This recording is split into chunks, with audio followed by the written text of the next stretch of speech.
Hello students, कैसे हो आप लोग। उम्मीद करते हैं बहुत अच्छे होंगे, मस्त होंगे और बहुत ही बेहतरीन तरीके से अपनी स्टडी कर रहे होंगे। तो आज स्टार्ट करते हैं हम लोग मैथ्स के क्लास को। मैथ्स के क्लास में जो आप लोग का चैप्टर चल रहा है वो चैप्टर चल रहा है लाइन सेगमेंट के बारे में। लाइन सेगमेंट, रे और लाइन के बारे में डिस्कस हम लोग कर रहे थे। तो चलो उसमें हम आप लोगों को कुछ बता चुके हैं, कुछ आप लोग का बाकी रह गया थ्योरी जो हम आज कंप्लीट करने वाले हैं। तो चलो देखते हैं लाइन सेगमेंट में और आप लोगों को क्या क्या क्या क्या पढ़ने के लिए मिल सकता है। तो सबसे पहले आप लोग चैप्टर की अगर बात कर ले तो चैप्टर आप लोग का हो जाएगा 11 नंबर चैप्टर, जो कि जिसमें आप लोग को पढ़ना है लाइन सेगमेंट, रे एंड लाइन। तो इन सारे चीजों का डिस्कस हम लोग पिछले वीडियो में कर चुके हैं, आप लोग देख सकते हो। उसमें हम आपको बताए थे कि प्लेन क्या होता है। उसके बाद हम आपको बताए थे पॉइंट के बारे में कि पॉइंट क्या होता है, लाइन सेगमेंट क्या होता है। इन सारे चीजों का डिस्कस पिछले वीडियो में हो गया है। रे के बारे में भी हम आप लोगों को बता चुके हैं, लाइन के बारे में भी आप लोगों को बता दिया गया है। ठीक है, तो आज के क्लास में अगर हम लोग स्टार्ट करेंगे तो स्टार्ट क्या करने वाले हैं वो आप लोग देख सकते हो। हम आपको आज स्टार्ट करवाएंगे इंटरसेक्टिंग लाइन के बारे में। सबसे पहले जानेंगे कि इंटरसेक्टिंग लाइन क्या होता है। ओके, इन सारे चीजों का डिस्कस पिछले वीडियो में हमने कर चुके थे। हम आपको लाइन तक कंप्लीट करवा चुके हुए हैं। ठीक है, उसके बाद यहाँ पे अगर आप देखो तो यहाँ से आप लोग का स्टार्ट होगा इंटरसेक्टिंग लाइन। सबसे पहले हम आपको बता दें कि इंटरसेक्टिंग लाइन होता क्या है। तो कोई भी लाइन को इंटरसेक्ट किया जा सकता है। ओके, कोई भी जो लाइन होता है जिसको हम लोग क्या कर सकते हैं, इंटरसेक्ट कर सकते हैं। तो यहाँ पे आप देखो, if there is a point P common to line to line L and M, we say that the two line intersect at the point P, and this point P is called the point of intersection of the given line। कहने का मतलब ये हुआ कि हमने एक line draw किया। Okay, हमने क्या किया, यहाँ पे एक लाइन को इस तरह से ड्रॉ कर दिया। तो ये तो हमारे लाइन की बात हुई। लाइन में ये कहा गया है, लाइन में हम आपको क्या बताएं कि लाइन में हम किसी भी डायरेक्शन में, सॉरी दोनों डायरेक्शन में हम क्या कर सकते हैं, एक्सटेंड कर सकते हैं, बढ़ा सकते हैं, घटा सकते हैं। ओके, और एक जो दूसरा लाइन है ना, उसको हमने इस पॉइंट पे क्या कर दिया, इंडिकेट, यहाँ पे इंटरसेक्ट कर दिया। ओके, एक दूसरा लाइन को हमने यहाँ पे क्या कर दिए, इंटरसेक्ट कर दिया। तो यहाँ पे जो हमने इसका नेमिंग दिया, जैसे यहाँ पे नेमिंग हमने P डाल दिया, तो ये जो हमने P नाम डाला ना, इसको हम लोग क्या कहेंगे, इंटरसेक्टिंग पॉइंट कहेंगे। क्योंकि ये जो दूसरा लाइन है वो यहाँ पे आकर के क्या हो रहा है, इंटरसेक्ट हो रहा है। तो इसको हम लोग क्या कहेंगे, इंटरसेक्टिंग पॉइंट कहेंगे। ओके, तो हमसे क्वेश्चन, सॉरी, इसमें यही कहा गया कि if there is a point, मतलब एक जो पॉइंट है ना, P जो हमने नाम दिया, P जो है common to line L and M, इस लाइन का नाम दिया, एक नाम है ये लाइन का L दे दिया और इसका M दे दिया। ओके, तो इस L और M जो है ना, we say that the two line intersect at the point P, ये दोनों लाइन जो है ना कहाँ पे इंटरसेक्ट कर रहा है, पॉइंट P पे इंटरसेक्ट कर रहा है। तो इसका नाम हमने P डाला। P is called point of intersection of given line, जिसको हम लोग क्या कहेंगे, point of intersection कहेंगे। क्लियर है ये चीज। तो इंटरसेक्टिंग लाइन की बात आप लोग का हम बता चुके हैं। इसको हम लोग अगर डिनोट करेंगे तो किससे डिनोट करेंगे, तो स्मॉल लेटर से डिनोट किया जाता है। तो इसको कौन सा लाइन कहेंगे, तो इसको हम लोग बोलते हैं इंटरसेक्टिंग लाइन। क्लियर है। चलो आगे बढ़ते हैं हम लोग किस पे, पैरेलल लाइन की बात कर ले। पैरेलल लाइन में जो होता है ना, वो क्या करता है, ये जो दो लाइन आप देख रहे हो, ये दोनों लाइन एक दूसरे से कभी भी मिलता नहीं है। ये दोनों लाइन कभी भी एक दूसरे से नहीं मिलेगा, क्योंकि इस पैरेलल लाइन में क्या होता है ना कि आप देख सकते हो, ये दोनों लाइन के बीच का जो ये डिस्टेंस है ना, ये हमेशा इतना ही रहेगा, ये हमेशा डिस्टेंस इतना ही रहेगा, मतलब ये दोनों एक जगह कहीं भी नहीं मिलेगा। क्लियर है। तो यहाँ पे आपसे पैरेलल लाइन में यही कहा गया है कि if no point is a common to given line, मतलब जो दो लाइन होता है ना, उसका कहीं भी आपको कॉमन पॉइंट नहीं मिलेगा, मतलब ये दोनों लाइन कहीं भी एक जगह नहीं जा करके मिलता है। ओके उसके बाद it would mean that the line do not intersect, मतलब ये दोनों लाइन जो है ना कहीं भी इसको इंटरसेक्ट नहीं करेगा। Such line are known as parallel line, इसको हम सब कौन सा लाइन कहेंगे, तो इसको हम लोग बोलेंगे पैरेलल लाइन, जिसे हम लोग क्या कहेंगे, पैरेलल लाइन कहेंगे। ये लाइन जो होता है ना कहीं भी इंटरसेक्ट नहीं करेगा, कहीं भी किसी भी पॉइंट पे जाकर के नहीं मिलेगा। इन दोनों पैरेलल लाइन के बीच में क्या होगा, डिस्टेंस बनी रहेगी। क्लियर है ये चीज। उसके बाद अगर आप देखो तो कह रहा है कि जैसे the rails of a railway line opposite edge of a ruler and the opposite side of a rectangle are example of parallel line. Parallel line का अगर हम लोग एग्जाम्पल की बात करें तो आप लोग देखते हो ट्रेन की पटरी, ओके तो ट्रेन की पटरी में देखते होगे ना कि वो जो है ना पटरी जो होती है वो सीधे होती है, वो कहीं भी जाकर के इंटरसेक्ट नहीं करती है। ओके तो रेल ऑफ अ रेलवे हो गया, रेलवे लाइन का जो रेल हो गया वो हो गया। उसके बाद अगर हम बात करें अपोजिट एज की बात करें, opposite edge of a ruler and opposite side of a rectangle. अगर अपोजिट साइड रेक्टेंगल की अगर बात करें तो आपको पता है कि जो ये रेक्टेंगल का फिगर आप देख रहे हो, रेक्टेंगल का जो फिगर देख रहे हो तो इसके अपोजिट लाइन को देखोगे, जैसे ये लाइन जो है, ये लाइन और ये लाइन दोनों क्या होगा, एक दूसरे के पैरेलल लाइन होगा, ये दोनों एक दूसरे के पैरेलल लाइन होगा। क्लियर है, तो इसको हम लोग क्या कहेंगे, पैरेलल लाइन कहेंगे। तो ये तो एग्जाम्पल हो गया इसका, are example of a parallel line. तो पैरेलल लाइन का एग्जाम्पल हम आप लोगों को बता चुके हैं। ओके उसके बाद आपसे कहा गया है it is clear that either one point is common to given lines और no point is common to them, मतलब कि ये कहीं भी इंटरसेक्ट नहीं करेगा। इसके बारे में भी हम आपको बता दिए हैं। So be obtain the following result. आगे अगर हम बात कर ले तो इन दोनों चीजों के बारे में डिस्कस आपका कर चुके हैं हमने। हम आपको बताएं इंटरसेक्टिंग लाइन, इंटरसेक्टिंग लाइन वह लाइन होता है जो एक पॉइंट पे क्या करता है, लाइन को इंटरसेक्ट करता है, जिसको हम लोग इंटरसेक्टिंग पॉइंट करते हैं। लेकिन पैरेलल लाइन क्या होता है, पैरेलल लाइन में डिस्टेंस बना रहता है, पैरेलल लाइन कहीं भी जाकर के एक दूसरे को इंटरसेक्ट नहीं करता है, किसी भी पॉइंट पे ये नहीं जुड़ता है। ठीक है, तो उसको हम लोग कहेंगे पैरेलल लाइन। जैसे पैरेलल लाइन का एग्जांपल में अगर हम लोग ले ले तो रेल की पटरी हो जाएगी, और एग्जांपल अगर लेना चाहेंगे तो रेक्टेंगल का साइड ले सकते हैं।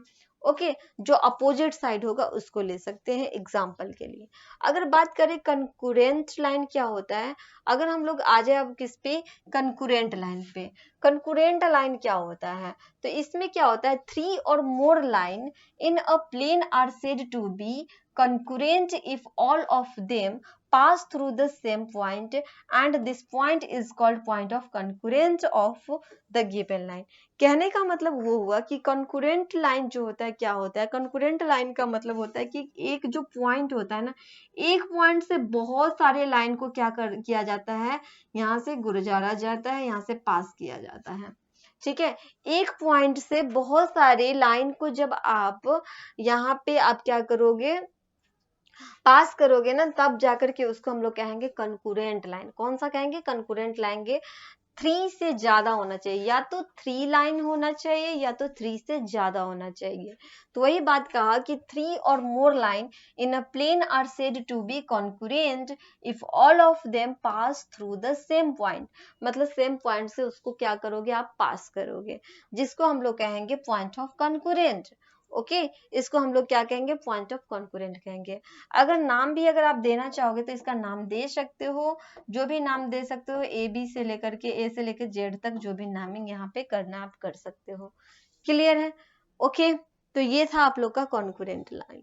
आगे अगर बात कर ले अगर इसमें, तो आप देख सकते हो यहाँ पे आप देखो the line L M N P are concurrent line. L M N P जो हो गया वो क्या हो गया, कॉन्कुरेंट लाइन हो गया, जिसको कौन सा लाइन कहेंगे, कॉन्कुरेंट लाइन हो जाएगा, क्योंकि एक पॉइंट से ये क्या किया जा रहा है, पास किया जा रहा है लाइन को। क्लियर है। आगे अगर बात करें तो आप देख सकते हो since all these line pass through the same point O से ही इसको क्या किया गया है, पास कर दिया गया है। अब आगे बात करते हैं कोलिनियर पॉइंट का। कोलिनियर पॉइंट क्या होता है? अगर कोलिनियर पॉइंट की अगर बात कर ले हम लोग, तो आप देख सकते हो कोलिनियर पॉइंट के बारे में अगर बताएं तो आप देख सकते हो 3 or more point in a plane are said to be collinear if they all lie on the same line and the line is called the line of collinearity for the given point।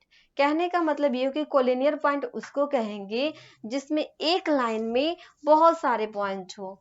यहाँ पे आप देख सकते हो जैसे ये line आप देख रहे हैं ना, इस लाइन में यहाँ भी पॉइंट हो, यहाँ भी पॉइंट हो, यहाँ भी पॉइंट हो, मतलब 3 पॉइंट होना चाहिए या 3 से ज्यादा पॉइंट हो।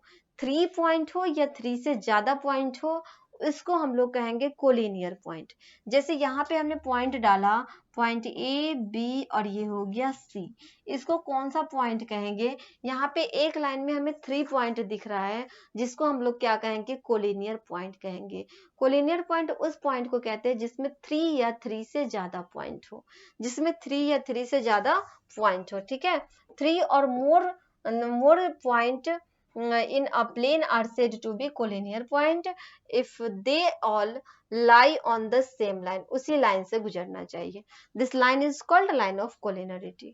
अब एक चीज अगर बात कर ले, जैसे यहाँ पे आप देखो, यहाँ पे अगर आप देखो in the figure given above, 3 line ABC are collinear while the figure second the PQR is not collinear। ये तो कोलिनियर हो गया क्योंकि एक लाइन में हमने 3 या 3 से ज्यादा जब आप उस पे पॉइंट करोगे तो वो कोलिनियर पॉइंट होगा। लेकिन यहाँ पे आप देखो, इस लाइन में यहाँ पे क्या किया गया, सेकेंड वाले फिगर में देखो, यहाँ पे एक लाइन को दिया P और दूसरा को दे दिया यहाँ पे पॉइंट को Q, एक पॉइंट यहाँ पे R दे दिया, दूसरा पॉइंट यहाँ पे S दे दिया। क्या हम इसको बोल सकते हैं कोलिनियर पॉइंट? नहीं बोलेंगे। क्यों नहीं कहेंगे? क्योंकि यहाँ से एक लाइन नहीं गुजर रहा है, हम चाहेंगे तो यहाँ से दूसरा लाइन भी गुजार सकते हैं, ऐसे करके ऐसे लाएंगे। तो क्या ये एक लाइन में जा रहा है? क्या नहीं जा रहा है, इसीलिए इसको हम लोग कोलिनियर पॉइंट नहीं कहेंगे। कोलिनियर पॉइंट उसे कहते हैं जिसमें 3 से ज्यादा क्या हो, 3 या 3 से ज्यादा पॉइंट हो। लेकिन यहाँ पे आप देख रहे हो ये एक लाइन में तो है नहीं, आर कहीं और है, एस कहीं और है ना, तो इसलिए इसको हम लोग क्या कहेंगे? कोलिनियर पॉइंट नहीं कहेंगे। क्लियर है ये चीज? तो ये हो गया आप लोग का कंप्लीट, जिसमें हम आपको इंटरसेक्टिंग लाइन, कोलिनियर पॉइंट और पैरेलल लाइन सारे चीजों का डिस्कस हमने कर चुके हैं। आगे अगर बात करें तो इसमें आप देख सकते हैं कुछ छोटी छोटी बात इसमें कही गई है। फिर चैप्टर को हम लोग एक्सरसाइज को स्टार्ट करेंगे। यहाँ पे आप देखो इसमें क्या डिफरेंस बताया गया है वो बता देते हैं। यहाँ पे आप देखो लाइन सेगमेंट है, रे है और यहाँ पे लाइन है। ओके, लाइन सेगमेंट में कहा गया कि a line segment has 2 and point. Line segment में क्या होता है? 2 एंड पॉइंट होता है। जैसे यहाँ पे आप देखो ये लाइन सेगमेंट बनाया गया, एक इसका यहाँ से इनिशियल पॉइंट हुआ, यहाँ पे एंडिंग पॉइंट हुआ, तो दोनों क्या होता है? दोनों इसमें क्या होता है? दोनों एंड पॉइंट है। क्लियर है? तो इसमें इनिशियल पॉइंट और एंड पॉइंट भी दोनों होगा। Okay, a line segment has a definite length. Line segment जो होता है उसमें डिफिनिट लेंथ भी होता है। A line segment can be drawn on a paper. Line segment को पेपर पे ड्रॉ हम लोग कर सकते हैं, इस तरह से ड्रॉ किया जाएगा। ड्रॉ करना होगा तो इस तरह से आप ड्रॉ कर सकते हो। क्लियर है? तो ये था लाइन सेगमेंट। उसके बाद हमने पढ़े थे रे के बारे में। रे के बारे में पढ़े थे अ रे हैज ओनली 1 एंड पॉइंट। रे में केवल एक ही एंड पॉइंट होता है, दूसरे साइड में नहीं होता है। दूसरे साइड में आपको जितना ज्यादा हो मन हो बढ़ा सकते हो, एक ही एंड पॉइंट होता है जिसको यहाँ से शुरू किया और जहां तक मन किया वहां तक हम इसको बढ़ा सकते हैं, जहां तक आगे बढ़ाना हो आप बढ़ा सकते हो। क्लियर है? तो उसको हम लोग रे कहेंगे। A ray does not have a definite length, इसका डिफिनिट लेंथ नहीं होता है। उसके बाद we can not draw a ray on a paper. रे को हम पेपर पे ड्रॉ नहीं कर सकते हैं। पेपर पे कैसे ड्रॉ करोगे आप? रे में ऑलरेडी कहा गया है कि जितना मन करे वहां तक बढ़ा सकते हो। पेपर कितना बड़ा हो सकता है? पेपर आपका इतना बड़ा हो सकता है, इतना बड़ा हो सकता है, तो आप पेपर पे इसको ड्रॉ नहीं कर सकते क्योंकि इसका जो होता है ना फिक्स नहीं होता है, जितना ज्यादा हो सके आप उसको बढ़ा सकते हो। इसीलिए कह रहा है कि we can not draw a ray on paper we can simply represent it by diagram. इसको सिंपल में इस तरह से डिनोट कर सकते हो कि हाँ चलो इसको हम आगे बढ़ा सकते हैं। तो इसको लिखना होगा तो ए बी करके इस तरह से आप क्या कर सकते हो, रे खींच सकते हो। उसी तरह अगर हम लोग लाइन की बात कर ले तो लाइन के बारे में भी बता दिए हम आपको। इसमें क्या है, a line has no end point, इसका एंड पॉइंट नहीं होता है। इसको आप क्या कर सकते हो, दोनों तरफ बढ़ा सकते हो, इसको आगे भी बढ़ा सकते हो, पीछे भी बढ़ा सकते हो। Okay, a line does not have a definite length, इसका भी कोई डिफिनिट लेंथ नहीं होता है। ओके, आगे कहा कि we can not draw a line on a paper, line को भी पेपर पे आप ड्रॉ नहीं कर सकते, क्योंकि इसको तो आप आगे भी बढ़ा सकते हो, पीछे भी बढ़ा सकते हो, एक्सटेंड कर सकते हो, तो इस पे भी आप ड्रॉ नहीं कर सकते हो। आगे कह रहा है we can simply represent it by a diagram, अगर डायग्राम में अब इसको इंडिकेट करना होगा तो आपको इस तरह से बना करके और यहाँ पे आपको इंडिकेट कर देना होगा, जिसको लाइन ए बी लिख सकते हो। क्लियर है? तो ये था सारी चीजों के बारे में, ये डिस्कस हमने कर दिए हैं, जिसमें हम आपको लाइन सेगमेंट, रे और लाइन सारी चीजों के बारे में बता दिए हैं। नेक्स्ट क्लास में हम आपको यहाँ से एक्सरसाइज स्टार्ट कराएंगे और एक्सरसाइज के सारे क्वेश्चन को सॉल्व कराएंगे। ठीक है, फिर मिलते हैं नेक्स्ट क्लास में। तब तक के लिए आप लोग रिविजन करो, प्रैक्टिस करो, अच्छे से आप लोग तैयारी करते रहो। Okay bye, thank you.